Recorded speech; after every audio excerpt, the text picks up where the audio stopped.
Hola a todos, bienvenidos al podcast Recuentos de Política y Narcotráfico, la libertad de la coca. Para inicios de los años 80, el auge y crecimiento destilaba prosperidad para la mayoría de colombianos. La fiesta característica del mundo tenía un invitado estrella, la gloriosa cocaína, el paraíso e infierno en la tierra de los millones de adictos. Para mitad de los años 80, Colombia era el mayor exportador de toneladas de polvo blanco a nivel mundial. El país vivía en una sumisión de la corrupción, el terrorismo, la guerra y el narcotráfico. Para ese momento se empezó a librar una guerra entre el mundo, el Estado colombiano y el narcotráfico, guerra que cobró más de 20.000 víctimas. El día de hoy tendremos una discusión que puede abordar el inicio y conclusión de una época tensa para Colombia. Porque hace 32 años Colombia vivió el peor año de su historia reciente. Para 1989 empezaba el año en el que el país conocería que la guerra al Estado declarada por el narcotráfico se traduciría en el estallido de un avión de Avianca en el que se pretendía atentar contra el candidato presidencial César Gaviria, dejando 107 muertos en pleno vuelo y decenas de atentados con dinamita.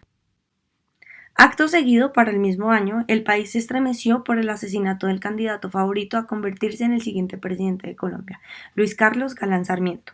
Un año sangriento políticamente, en el que se mató prácticamente todos los meses alguna autoridad judicial que intentaba plantearle cara a los carteles de la droga. El año en el que se perdió todo el control. El director del Centro de Estudios sobre Seguridad y Drogas de la Universidad de los Andes de Bogotá, Hernando Zuleta, sostiene que hace 32 años fue cuando quedó en evidencia que se había perdido todo el control frente a las mafias. Dice el experto, durante muchos años no se apreciaba el narcotráfico en su verdadera dimensión, pero en 1989 quedó claro que el cartel de Medellín tenía tanto poder para declararle la guerra al gobierno.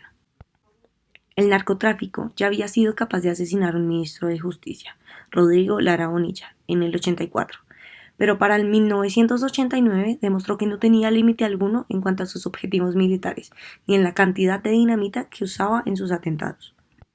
Los colombianos estaban siendo extorsionados por una organización con gran poder.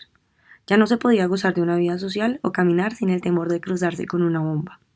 El verdugo al cual me refiero es el cartel de Medellín, el cual tenía contra las cuerdas al gobierno. Las violencias.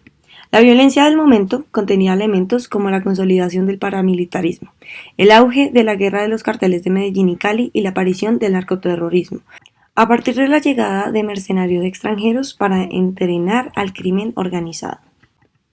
Los carteles de Medellín y Cali, dominantes en ese entonces, demostraron cada vez más la habilidad del uso de carrobombas a control remoto y armamento pesado como los lanzacohetes.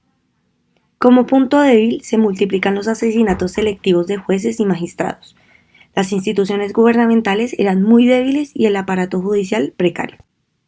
Los problemas económicos colombianos produjeron un terreno fértil y una sociedad frágil sumida en pobreza, lo que generó el crecimiento y control de las zonas urbanas por parte de los carteles. Las dificultades que pasaba la gente fueron motivo de un terreno atractivo para que se desarrollara la economía del narcotráfico, que absorbió una mano de obra que no encontraba trabajo en el sector real. Dícese de las labores profesionales o de conocimiento con titulación universitaria. Las enormes cantidades de capital del narcotráfico generaron distorsiones en el mercado de bienes de lujo como los inmuebles por la enorme cantidad de compras y los precios que se pagaban. La excentricidad estaba en su máximo esplendor. Y después de todo, ¿puede volver a pasar?